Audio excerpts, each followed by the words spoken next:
오늘 여러분들과 함께 나눌 책 주님은 나의 최고봉. 오늘은 조금 다른 방식의 강의가 될 것 같아요. 묵상에 대한 이야기를 좀 나누고 그리고 그 이해를 가지고 그 지식을 가지고 이 책 하루치 분량을 우리들이 묵상하는 그런 방식으로 가려고 합니다. 이 묵상이라고 하는 것이 우리들에게 의무인가요? 특권인가요? 의무라고 생각했으나 알고 보면 특권인 것 같다. 뭐 그렇게 1년 말씀드릴 수 있을 것 하면은 같아요. 이렇게 대답을 할 수 있는. 우리가 소위 말하는 고전 또 혹은 좋은 책들을 쭉 읽어오잖아요. 그러면서 나도 그동안 알지 못했던 부분인데 묘하게 이 모든 저자들 가운데 한 맥이 있는 것 같다. 그런 신앙적인 맥도 우리들 발견하게 되는데 후안 카를로스 오르티즈 목사님의 제자입니까? 기억나세요? 그 후안 카를로스 오르티즈 목사님이 여러 가지 책을 썼는데 그중에 이제 기도에 대한 책을 쓴 적이 있어요. 제가 그 기도 첫 장에 딱 가면 있었던 문장을 제가 아주 강렬하게 기억하고 있는데 기도가 당신에게 지루한 노동이 되지 않도록 하십시오. 그러면서 당신이 오늘 기도해야 되겠다고 결심하는 순간 기도는 당신에게 노동이 될 수도 있습니다. 굉장히 의미 있게 다가왔어요. 어쩌면 이 묵상이라고 하는 것이 우리들에게 늘 의무처럼 다가오는데 묵상을 통해서 이게 나에게 특권이구나 라고 깨닫게 된다면 이 묵상은 우리들에게 굉장히 좋은 유익으로 다가올 것 같아요. 그래서 오늘 묵상이 우리들에게 주는 유익을 몇 가지 이야기한다면 아마 의무가 아닌 특권에서부터 묵상이 시작되지 않을까, 그런 마음으로 묵상에 대한 몇 가지 유익을 나눠보려고 합니다. 첫 번째, 우리가 이 묵상을 통해서 하나님의 마음과 하나님의 뜻을 알 수 있다는 것이 묵상의 큰 도움인 것 같아요.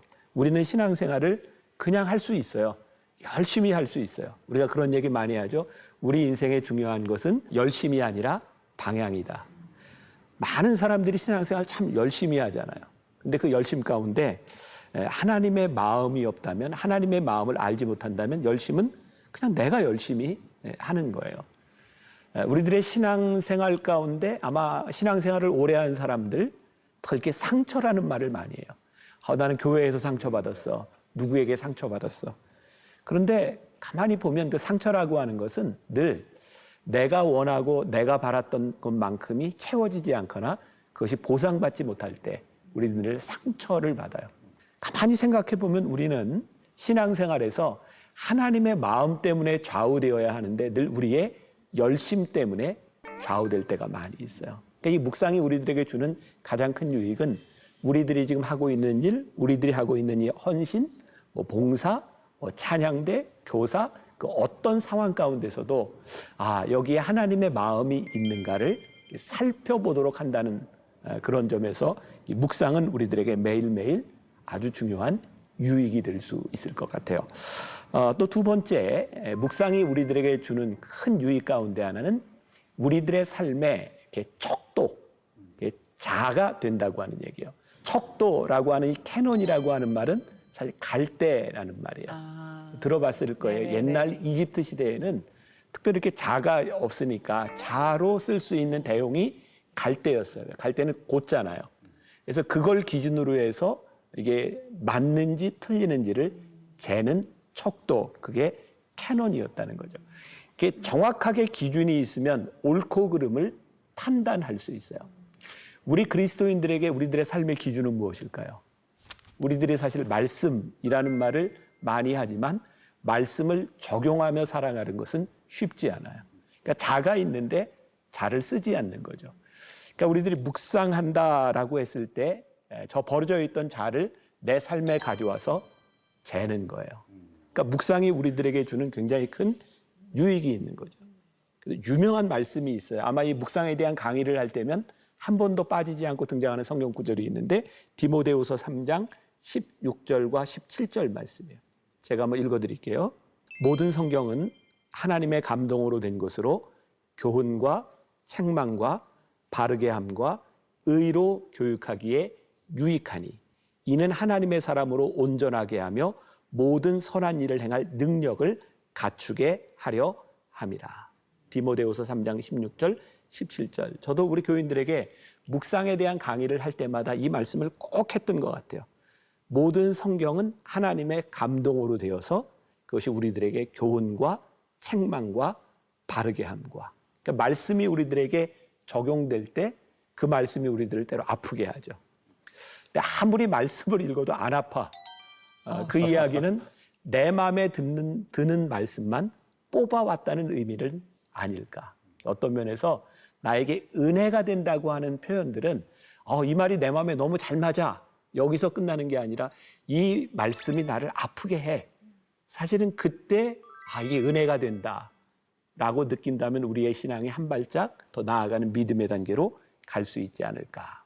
묵상이 주는 세 번째 유익, 디모데후서 3장 16절 17절 말씀과 조금 연결해 본다면 우리들의 삶을 온전하게 만들어주는 데 도움이 된다.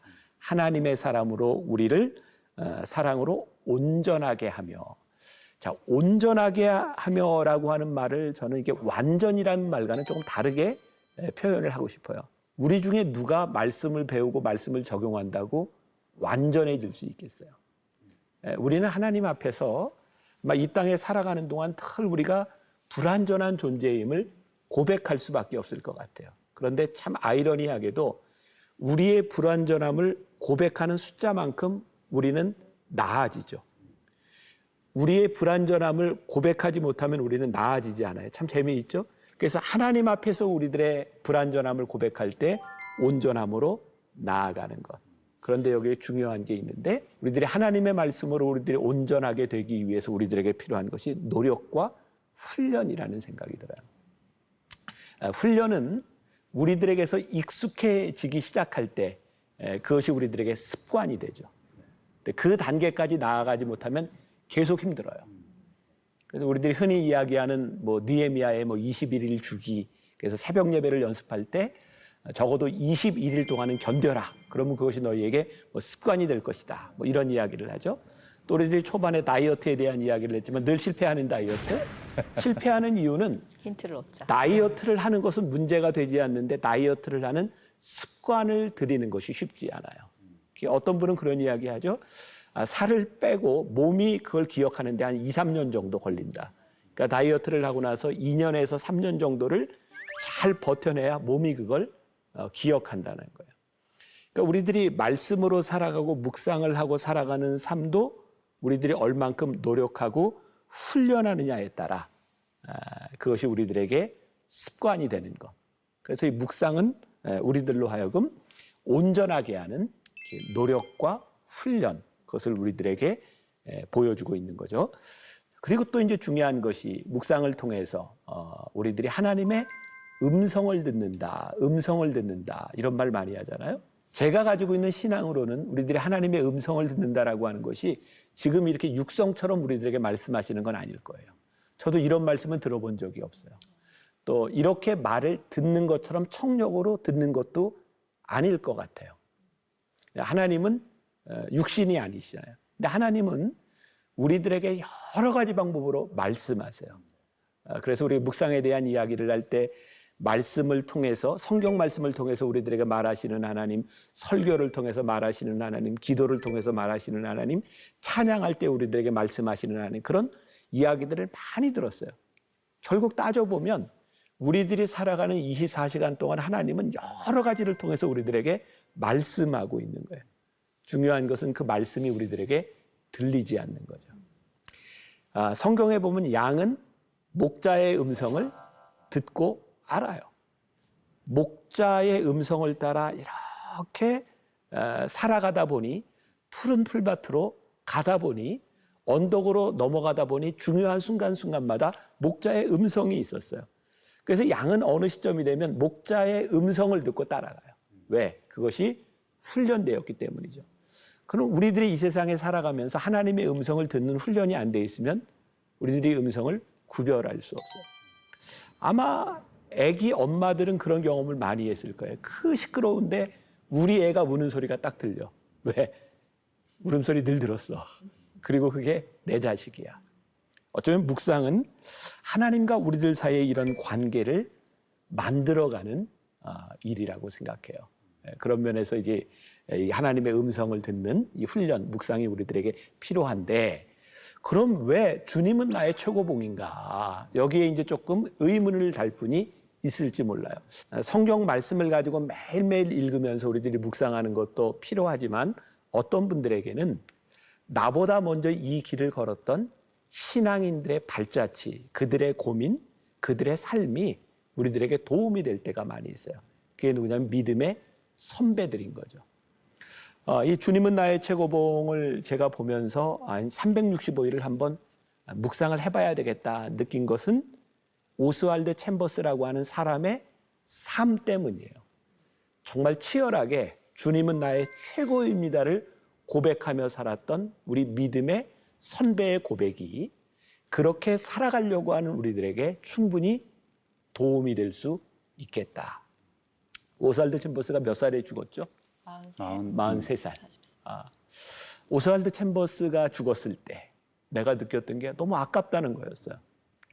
나도 내가 지금 죽으면 내 인생이 너무 아까울 것 같아. 이런 생각이 들었어요. 근데 내가 아깝다고 생각했던 오스왈드 챔버스의 인생이 결코 아깝지 않은 그는 최선의 길을 간 사람이었고 그의 삶이 지금 우리들에게 영향을 주고 있구나라고 생각할 때 그때 나에게 도전이 되었던 그의 삶, 야 나도 이렇게 끝까지 언제가 될지 모르지만 최선을 다하는 삶을 살아가는 것, 순종과 좌절과 그 속에서 있었던 그의 고백들, 저에게는 오스왈드 챔버스의 43살의 죽음이 굉장히 와닿았었어요. 그래서 제가 이렇게 은혜 받고 와닿았던 걸 여러분들에게 강요하는 건 아니지만 그 길을 걸었던 선배의 길을 우리들이 한번 붙쫓아 가면 참 의미 있겠다 그런 생각이 들어서 이 책이 기대가 됩니다. 네.